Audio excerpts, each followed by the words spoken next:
poder mirar en la palabra de Cristo, en la palabra de Jesús, en las Escrituras y poder descubrirlo un día más, poder tener la inspiración de su palabra en nuestro corazón, en nuestro espíritu, esa inspiración que nos hace dejar atrás todo lo malo, ¿verdad? Todo aquello que el mundo puede afectar en nuestro corazón. Sin embargo, la inspiración de la palabra nos da una nueva visión, una nueva perspectiva de las cosas, de la vida misma, y nos llena de alegría, de gozo, de satisfacción en el espíritu. Así que vamos a ir al Evangelio de Marcos. Estamos en el capítulo 8 de este Evangelio, avanzando rápidamente por sus capítulos, y cada vez que avanzamos descubrimos un aspecto más de Jesús, descubrimos algo más de Cristo, algo más de Jesús queda grabado en nuestro corazón. Una luz nueva del Hijo del Hombre puede llenar nuestra vida y alimentar nuestra alma. Así que vamos a ir a Marcos capítulo 8. El día de hoy nos toca el episodio en Betsaida, donde Jesús sana a un ciego. Es el ciego de Betsaida, en 8 del 22 al 26. Así que vamos a ir Marcos capítulo 8. Del verso 22 al verso 26. Todos juntos vamos a leer. Y dice: vino luego a Betsaida y le trajeron un ciego y le rogaron que le tocase. Entonces, tomando la mano del ciego, le sacó fuera de la aldea y escupiendo en sus ojos, le puso las manos encima y le preguntó si veía algo. Él, mirando, dijo: veo los hombres como árboles, pero los veo que andan. Luego le puso otra vez las manos sobre los ojos y le hizo que mirase, y fue restablecido, y vio de lejos y claramente a todos, y lo envió a su casa, diciendo: no entres en la aldea, ni lo digas a nadie en la aldea. Tenemos aquí un episodio, una nueva sanidad de Jesús, ahora encontrándose con un ciego que no se dan mayores referencias de él. No se da el nombre, como más adelante lo vamos a ver con otro ciego que se identifica como Bartimeo. Sin embargo, este no tiene un nombre, no tiene una procedencia, Jesús se lo encuentra en la ciudad de Betsaida. Y la ciudad de Betsaida es una ciudad conocida porque es la ciudad de origen de varios discípulos de Jesús. Es la ciudad de origen de Felipe, de Andrés y de Pedro. Estos tres vivían en Betsaida, y también es una ciudad conocida por su incredulidad. Hay unos ayes de Jesús contra ciertas ciudades que fueron las ciudades donde más milagros se hicieron, y sin embargo fueron donde menos creyeron en Jesús, donde había menos fe. Por tanto, hay unos ayes de Cristo contra Corazín, contra Betsaida, contra Capernaum. Y le dice: ay de ti, Betsaida, porque si en Tiro y en Sidón se hubiesen hecho las señales que se hicieron en ti, hace tiempo se hubiesen arrepentido. Entonces Betsaida es la ciudad incrédula, es aquella ciudad que fue testigo de muchas señales de Jesús, pero nunca entregó su corazón a Cristo como el Mesías. Nunca creyeron fielmente en sus palabras, sino que seguían a Jesús por sus milagros.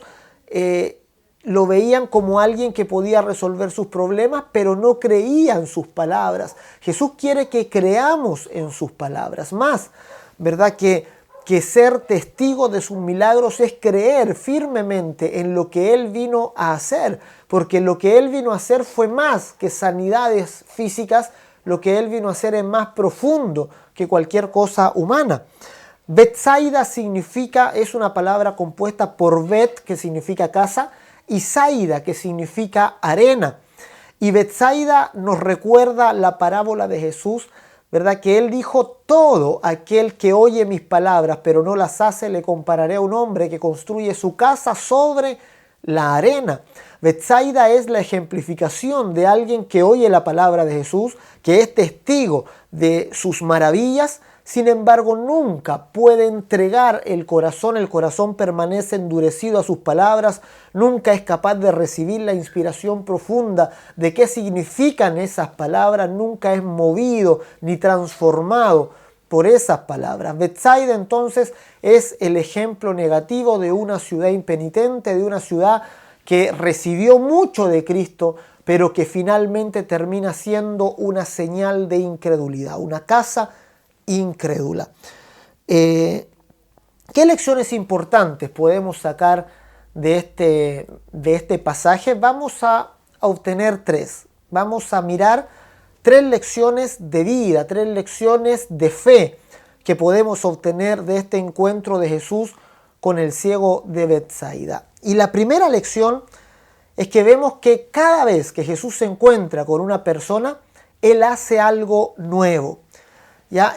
Cada vez que Jesús pone de cabeza a todos los que nos damos a la tarea de encontrar patrones, a todos los que intentamos buscar un estereotipo, una forma común en que Jesús trata con la gente, Jesús cada vez hace algo nuevo, trata a cada persona particularmente. Vemos que ningún milagro es igual a otro. Veíamos anteriormente que también los discípulos, cuando trajeron al sordo, ¿se recuerdan? Le dijeron, pónele las manos encima, como ya sabiendo lo que Jesús hacía. Y Jesús no hizo eso, hizo una cosa totalmente distinta, conforme a la necesidad de la persona que estaba al frente de él. Entonces, que cada vez que Jesús se encuentra con alguien, haga algo nuevo, ¿verdad?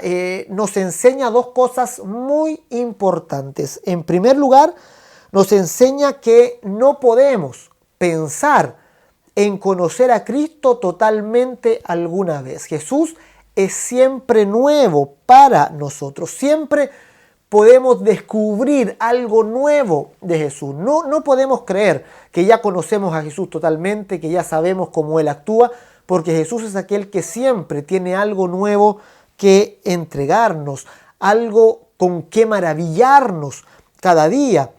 En Juan 5:20, la Escritura, el Señor Jesús dice, porque el Padre ama al Hijo y le muestra todas las cosas que Él hace, y mayores obras que ésta le mostrará, de manera que vosotros os maravilléis. ¿Verdad? Nuestro corazón debe mantenerse continuamente maravillado por Cristo. Cada día debemos descubrir algo nuevo de Jesús. Jesús es aquel ser ilimitado, aquel de quien podemos beber gracia sobre gracia, aquel que nunca es rutinario. Jesús es el mismo ayer, hoy y por los siglos, y sin embargo es el ser siempre nuevo. Las obras de Dios son tan grandes, tan magníficas, que nos vamos a pasar una eternidad conociendo a la persona de Cristo sin nunca agotarlo, sin nunca agotar la revelación, sin nunca agotar la sabiduría. Él es aquel ser que siempre tiene algo nuevo para entregarnos, ¿verdad? Él es el ser maravilloso que nos maravilla cada día, ¿verdad? Con algún aspecto que no habíamos captado de Él. Por tanto, no importa los años que llevemos en el Evangelio, los años que hayamos estudiado la Escritura, ninguno de nosotros podría decir, ya conozco la Escritura totalmente, no necesito estudiar más, ya la sé completa, ¿verdad? De un mismo verso, el Señor puede sacar algo absolutamente nuevo, una nueva revelación, puede venir una nueva visión, una nueva palabra a tu corazón. Y es lo que debemos pedir cada día, no quedarnos con la inspiración del día de ayer, porque el Señor tiene algo nuevo que entregarnos hoy, ¿verdad? Es la figura del maná que caía cada día y no se podía dejar hasta el día de mañana. Cada día una nueva revelación, cada día una nueva palabra. Por eso el Padre Nuestro dice, el pan nuestro de cada día, dánoslo hoy. De cada día habrá un pan para mañana, habrá una revelación para pasado mañana, habrá una palabra fresca cada día para nosotros, ¿verdad? Por el Espíritu Santo. Entonces, en primer lugar, no podemos pensar que conocemos a Jesús totalmente. Y en segundo lugar, entendemos que Él nos trata individualmente, ¿ya? O sea, de que Jesús haga algo nuevo cada vez, con cada persona individualmente, entendemos que Él nos maravilla cada día, que no podemos conocerlo totalmente nunca. Y en segundo lugar, que Él nos trata de manera individual a cada uno de nosotros. Esto es maravilloso. Jesús no estandariza sus maneras, Jesús no estandariza sus formas. Él es capaz de fijarse y centrarse en la necesidad específica de la persona que tiene enfrente. Jesús nunca actuó de la misma manera con dos personas distintas. Hasta lo que hemos leído aquí del Evangelio de Marcos. Fíjate, en el capítulo 1, Jesús vemos ayudando a una persona, reprendiendo el espíritu inmundo que estaba en ella, ¿verdad? En el capítulo 1. Lo vemos reprender después la enfermedad de la suegra de Pedro. Lo vemos después tocar a un leproso en el mismo capítulo 1. Luego en el capítulo 3 vemos a uno que sin tocarlo le pide extender la mano y el hombre es sanado. Vemos también a una mujer que solo toca sus vestidos, ¿verdad? Y es sana, la mujer de flujo de sangre del capítulo 5.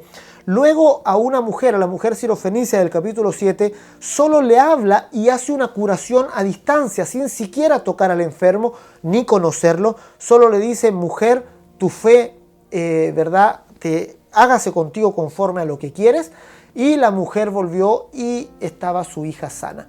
Entonces vemos que cada vez Jesús particularmente trata a cada persona conforme a sus propias necesidades. A Nicodemo no lo trata igual que al joven rico, ni trata igual a Zaqueo, ni trata igual a los fariseos que vienen para tentarle. Jesús trata a cada persona por quien Él es. Jesús no estandariza sus formas. Lo único común que encontramos en las sanidades de Cristo son su palabra y la fe. Ese es el fondo, eso es lo necesario. Mientras esté la palabra de Jesús y esté la fe, ahí va a producirse algo poderoso. Cuando Él nos habla y cuando nosotros ponemos la fe en esa palabra, sin duda va a haber una transformación, sin duda va a haber crecimiento, sin duda Él interviene por medio de su palabra. Es lo único, es lo esencial. Todo lo demás, todo lo que son formas externas, todo cambia. Aquí lo vemos a Jesús hacer una señal de una manera que puede espantar a algunos o que puede sorprender, ¿verdad?, a algunas personas. Jesús escupe sobre los ojos del ciego, ¿verdad? Algunos escuchan esto y les da como recelo, ¿verdad?, la forma en que Jesús lo hace. Pero la verdad que Jesús hace cada vez, dependiendo de la persona que tiene enfrente, cubriendo su necesidad de una manera particular y única. ¿Se imaginan ustedes que exista un colegio que diseñe una carrera especial y un plan de estudios especial para cada alumno que ingresa? Sería imposible, ¿verdad? No existirían los recursos para hacer eso. Pero Dios sí tiene los recursos. Dios crea un camino particular para ti, crea con sus propias metas, ¿verdad? Con su propio plan de estudio para cada uno de nosotros. Él no nos trata como a un número más, Él nos llama por nombre, Él te ama y te valora por quien eres, con nombre y apellido. Él te identifica y te llama a ti. No eres uno más del montón, no eres un hijo más dentro de muchos. Eso lo enseñó el Señor Jesús cuando dijo: ¿quién de ustedes, teniendo 99 ovejas, si se pierde una, deja el redil y va a buscarla? No eres una oveja más común dentro de los creyentes. Para Dios eres particular. Él te llama por nombre. Él tiene hasta el cabello de tu cabeza todo contado. Él se preocupa por ti con tus particularidades, ¿verdad? Y Él te ama y avanza contigo a tu propio ritmo. Él tiene esa capacidad que ninguno de nosotros tenemos, ¿verdad? Un profesor tiene 20 alumnos en el aula y no puede, ¿verdad?, tratarlos a cada uno en particular. Tiene que hacer una prueba igual para todos. De verdad, no puede ir avanzando con cada uno en particular, pero Dios sí lo hace con cada uno de nosotros, ¿verdad? Él nos ama de esa manera, ¿verdad?, particular. Él nos llama por nombre. Recordamos la parábola de los talentos, ¿verdad?, donde el Señor también le da a cada uno conforme a su capacidad. El Señor te ha dado dones, talentos. El Señor te ha entregado riqueza espiritual conforme a tu capacidad. Él conoce tu capacidad y Él maneja esa capacidad. Él está a cargo de tu vida y debes confiar y alegrarte cuando Él está dirigiéndola. Fíjense que según la parábola de los talentos, alguien podría haber ganado 5 talentos y otro podría haber ganado 2. Y sin embargo, el que ganó 2 puede llevar gran felicitación y el que llevó 5, el que ganó 5 puede ser reprendido por Dios. ¿Por qué? Porque no sabemos su capacidad. Si el que tenía un talento ganaba uno adicional, iba a ser felicitado, ¿verdad? Ganó el doble de lo que tenía. Pero si aquel que se le entregó 10 talentos ganaba solo uno, entonces muestra que no hizo un buen trabajo, ¿verdad? De la misma manera, eso nos enseña que no podemos nosotros juzgar la obra de otro hermano. No puedo yo ser juez para decir quién está haciendo un buen trabajo y quién no, ¿verdad? Yo no tengo esa capacidad de juzgar como Dios la tiene, la capacidad que tiene cada uno y lo que Dios le ha entregado a cada uno. Yo puedo ver a una persona que ha ganado 10 talentos y puedo admirarme de ella y decirle qué gran hijo de Dios, qué gran creyente que es, pero puede ser que a los ojos de Dios no sea un gran trabajo porque a él se le entregó mucho. Y puede ser que otra persona que haya ganado un solo talento, yo la desprecie y le diga, este no ha hecho nada por el rey, no ha ganado un solo talento, y puede ser que en la eternidad esta persona sea, ¿verdad?, felicitada, pues sea, ¿verdad?, galardonada mucho más. ¿Por qué? Porque tenía también muy poco, se le entregó uno y hizo uno adicional. No podemos juzgar al criado ajeno, nos dice el apóstol Pablo. Fíjate ahí, vamos a leer esta palabra, Romanos capítulo 14, verso 4, ya para concluir este primer punto. El apóstol Pablo dice lo siguiente: ¿tú quién eres que juzgas al criado ajeno? Para su propio Señor está en pie o cae, pero estará firme, porque poderoso es el Señor para hacerlo estar firme. El apóstol Pablo dice cada uno está sirviendo al Señor, y yo como siervo del Señor no tengo esa capacidad de juzgar, ¿verdad?, el servicio de mi hermano. Para su propio Señor estará en pie o caerá, pero el apóstol Pablo dice, poderoso es el Señor para hacerle estar firme, así que confía en el Señor, confía en Dios. Por tanto, no te compares con otros, no te frustres, ¿verdad?, mirando la vida de otro creyente, comparando tu fe con la fe de otro. Para tu propio Señor estás en pie y para tu propio Señor, ¿verdad?, servirás. Él te ha dado una medida particular de fe a ti. Él te ha concedido riquezas, dones particulares con los que puedes servir de manera única al Señor, ¿verdad? No cometas el error de decir, ¿para qué voy a predicar yo la palabra si el pastor es el que predica? ¿Verdad? Tú puedes, ¿verdad?, dar una palabra y llegar a cierta gente, ¿verdad?, que el pastor nunca va a llegar, ¿verdad? Tú puedes hacer un trabajo único en el reino, sea mucho o poco que hagas, tu trabajo es único y es irreemplazable. ¿Por qué? Porque tú eres una persona única, porque tú no tienes un molde idéntico, porque tú eres valioso como eres, porque eres único, ¿verdad? No eres mejor ni peor que nadie, eres único y el Señor te ama así como eres, así como Él te creó, único. La segunda lección que podemos, ¿verdad?, extraer de este pasaje es que Jesús nos aparta de la incredulidad. Jesús nos protege de la incredulidad. Veamos cómo actúa Jesús con este ciego de Betsaida. Jesús lo toma de la aldea y hace algo que no había hecho nunca. Él toma a este ciego y lo saca de la aldea. Antes lo había apartado un poco de la multitud para hablar solo con él. Sin embargo, ahora lo saca de la aldea. Ya lo saca a las afueras de Betsaida. ¿Por qué? Porque ya dijimos que Betsaida era esa ciudad, ¿verdad?, que representaba la incredulidad, que representaba, ¿verdad?, una casa sobre arena. Betsaida es la representación, junto con otras ciudades, de la incredulidad. Jesús saca al ciego haciendo una señal profética muy poderosa, ya que Él nos saca del terreno de la incredulidad para concedernos el don de la fe. Jesús nos retira de la incredulidad, nos aparta de la incredulidad, y fíjense que después Jesús le ordena a este ciego no volver a entrar en la aldea. No vuelvas a entrar a la aldea. Jesús te está diciendo, no vuelvas a la incredulidad, no vuelvas al lugar de donde saliste. Él te ha concedido fe, que es un camino del cual no puedes retroceder. Jesús le dice, no vuelvas a entrar en la aldea y ni siquiera lo cuentes a nadie dentro de la aldea. Jesús protege nuestra fe de la lengua incrédula, de aquella lengua que viene para decirnos qué debemos hacer, para mostrarnos, y muchos vienen para iluminar al creyente pensando que lo van a iluminar, cuando la palabra incrédula viene para oscurecer la fe.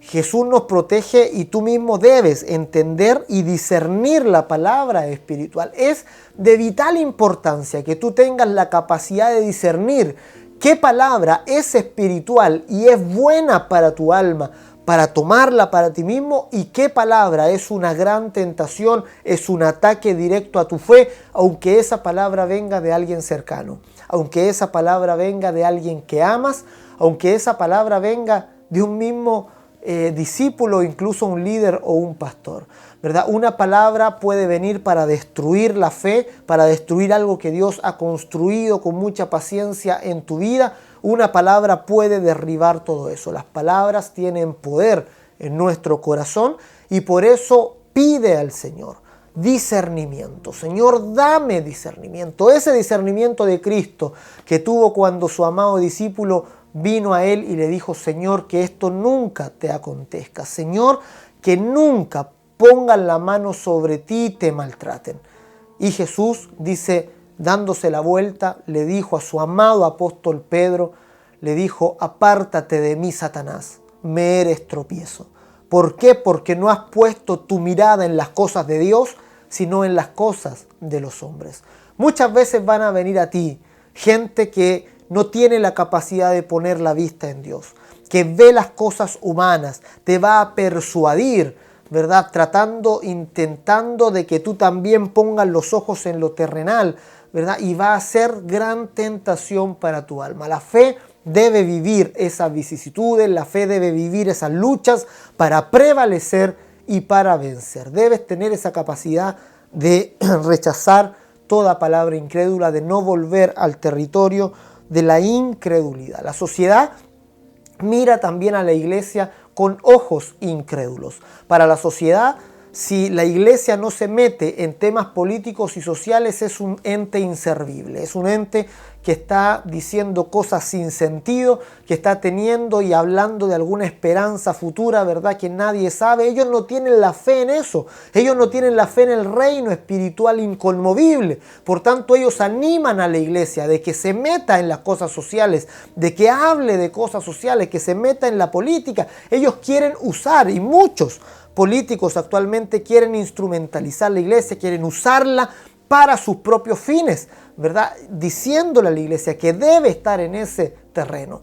Pero si ellos vieran lo crudo del mundo espiritual, si ellos vieran la realidad espiritual tal como la Escritura la presenta, ellos rogarían a los creyentes: háblennos de Cristo, no nos hablen de nada más, háblennos de Jesús, necesitamos a Jesús, muéstrennos quién es el Hijo del Hombre, muéstrennos a ese ser que nos puede dar vida eterna en medio del desierto. Jesús es agua en el desierto, es vida en un lugar de mortandad.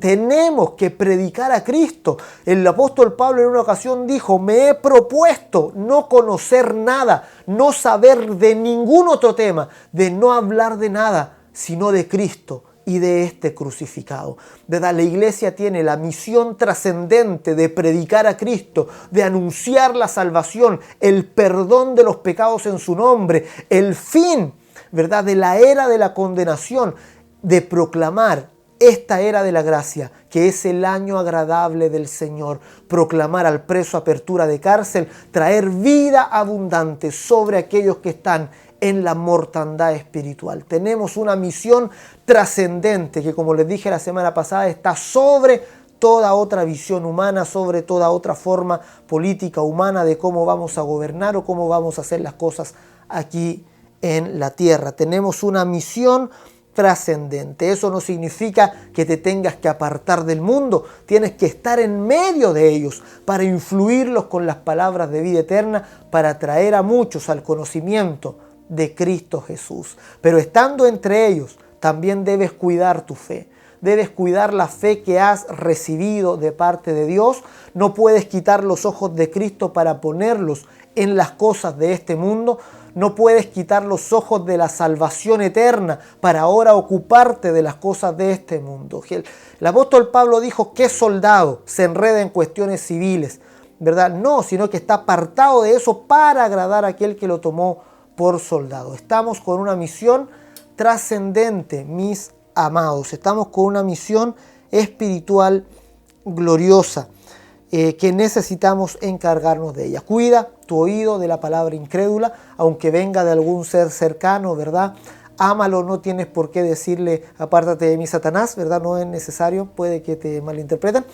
Pero sí, cuídate de la palabra que va a venir y que va a intentar derribar aquello que Dios ha construido en tu interior. Tú eres precioso, la fe es preciosa, la fe requiere ser defendida a toda costa. Jesús nos aparta del terreno de la incredulidad completamente. Hay personas que piensan, ¿verdad?, que creen que el evangelio se trata de cosas terrenales o se trata de cosas conductuales o de moralidad humana, pero el evangelio es mucho más que eso, mi amado. El evangelio es mucho más que portarse bien o portarse mal. El evangelio, ¿verdad?, nos habla del propio Dios haciéndose carne. El evangelio es más que ritual, es más que comida y bebida, es más que ceremonias, es más que política, es más que comportamiento y moralidad. El evangelio es Dios mismo viniendo a nosotros en forma humana.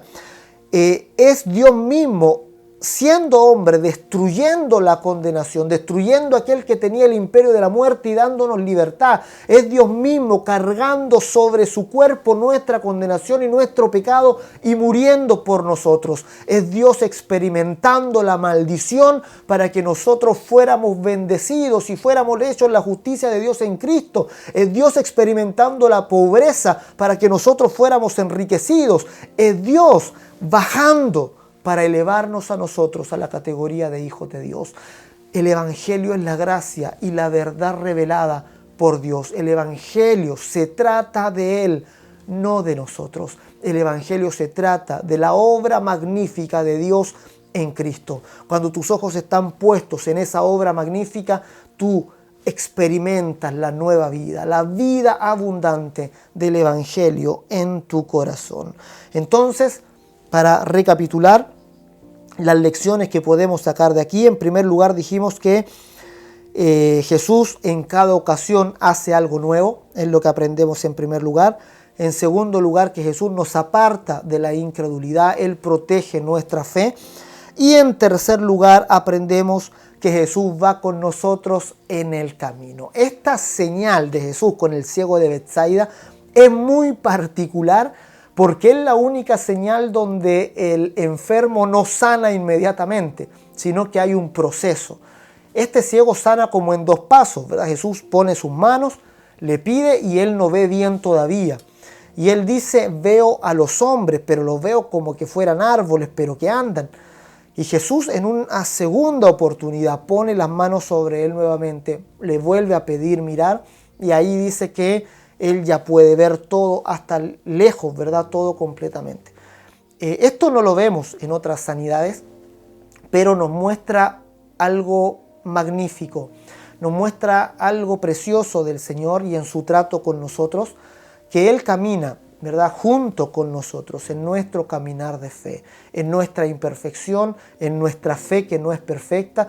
Él acompaña nuestro camino, ¿verdad? Él no nos deja atrás. El Señor tiene paciencia contigo, tiene paciencia con los que se extravían, tiene paciencia con los que caminan más lento. El Señor va con nosotros, ¿verdad? El Señor va con nosotros. Y cuando entendemos esto, entendemos en primer lugar que debemos ser humildes.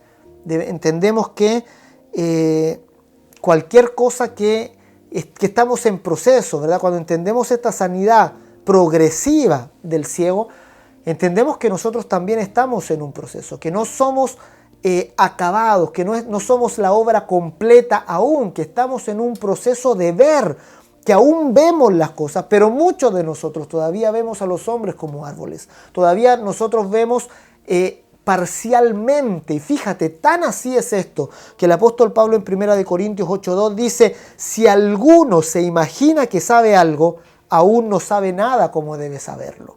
Fíjate, estas son palabras para el bronce, son palabras para pegarlas, para anotarlas, ¿verdad? Y ponerlas en nuestro lugar de estudio, donde dice, si alguien se imagina que sabe algo, si tú te imaginas que dominas un tema, el apóstol Pablo dice, aún no sabe nada como debes saberlo.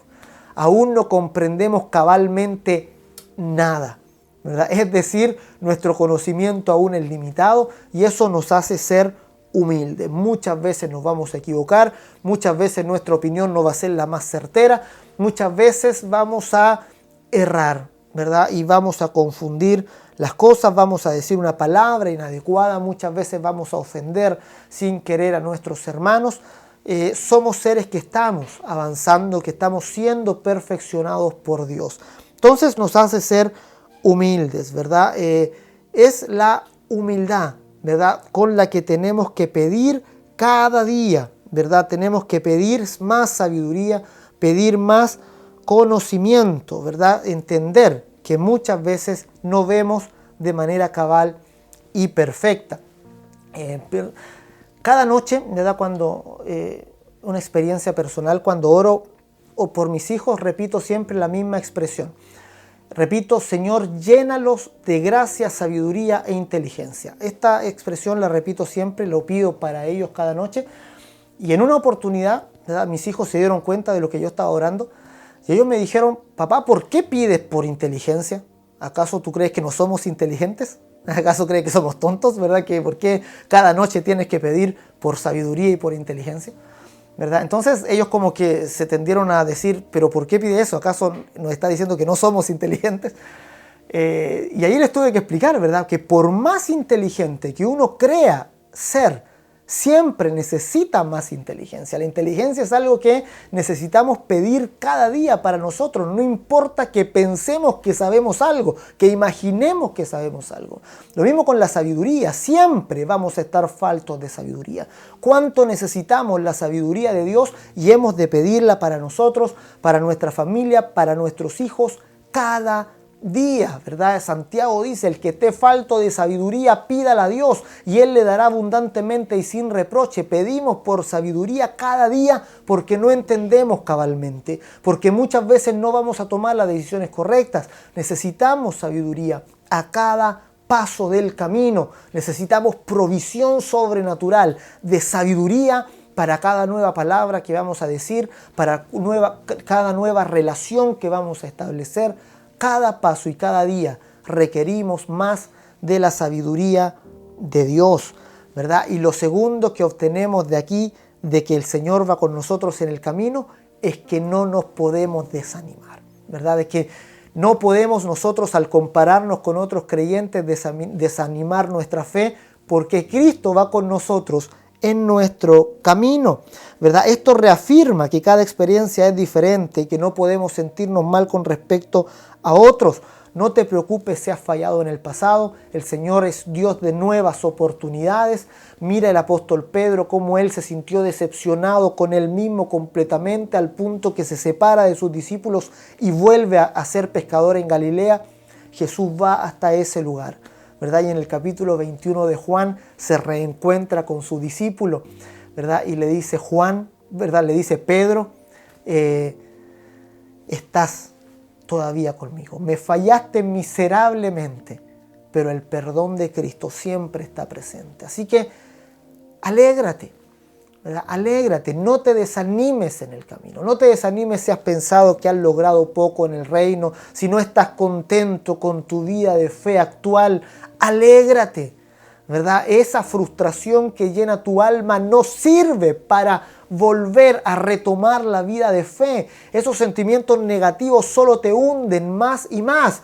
Necesitas tirar todo eso de lado, reconocer que Cristo aún está a tu lado, que Él camina contigo y está contigo aún en los momentos en que fallas, está contigo aún en los momentos que eres débil, está contigo aún en los momentos oscuros de tu vida. Él no está solo en la celebración, en la fiesta, en los logros, no está solo en las felicitaciones, sino que está también en los periodos oscuros de desánimo. Él está también dándote fuerza.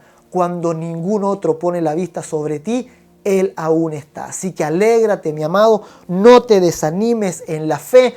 Anímate, las rodillas paralizadas cobren fuerza, las manos caídas se levanten para adorar nuevamente al Señor. Todo desánimo, dile ahora en la mañana, sal de mí, sal fuera de mi corazón. No hay lugar para el desánimo, no hay lugar para la decepción cuando Cristo está con nosotros. Él no nos ha dejado, Él no te ha olvidado.